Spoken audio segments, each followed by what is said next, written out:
Hi, my name is Janna. Today we are going to talk about hope.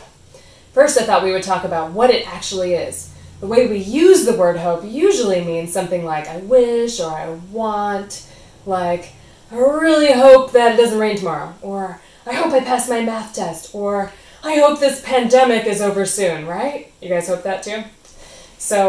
But the way that we talk about it in the Bible and the way that God asks us to hope in Him is different. It's not this kind of hope, like, I hope it happens, but it might not. It's more like the way that we think when we're in a struggle. We think and we hang on to who God is. So I wanted to tell you a story about a family that used to live, this is a long time ago, back in the 1800s, hundreds of years ago.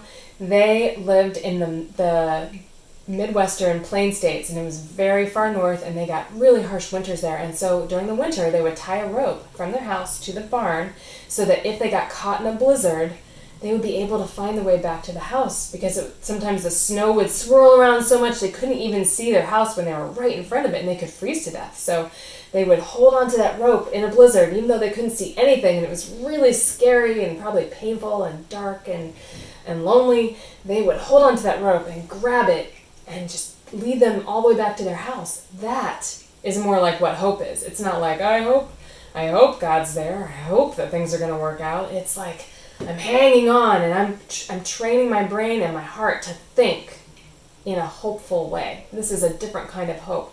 You're thinking and you're hanging on. This is actually the American Sign Language sign for that kind of hope. You're thinking, you're hanging on. The other kind of hope, cross your fingers.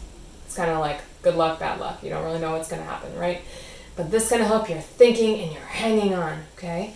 So what are we hoping? What is our hope rope? Our hope rope is Jesus. He has empathy for us. He cares for us. He has suffered, and so He knows what it's like to suffer. So we hang on to who Jesus is. And I wanted to teach you a verse in sign language. It's from 1 Thessalonians 1:3, okay? So I'll do it. I'm only going to run through it once just because of time, but you can rewind it later if you want to learn it. It's from 1 Thessalonians 1:3c. Your strength to continue comes from your hope in our Lord, with an L, Jesus Christ with a C, like a sash that a king wears, okay? Do that one more time, and then I have to move on, but you can rewind it if you want later. 1 Thessalonians 1:3c. Your strength to continue comes from your hope in our Lord Jesus Christ. Your strength to continue comes from Jesus. And that is really important. And I wanted to also talk about some questions we might have. These are questions I've been struggling with, so I thought maybe you guys might be struggling with them too. We can have a lot of feelings of hopelessness, but still have hope, right? What if we doubt God? What if you're angry at God or really confused about what is going on? Well, the Bible is actually full of people who trusted God, who had confidence in God. They were hanging on to their hope rope, right?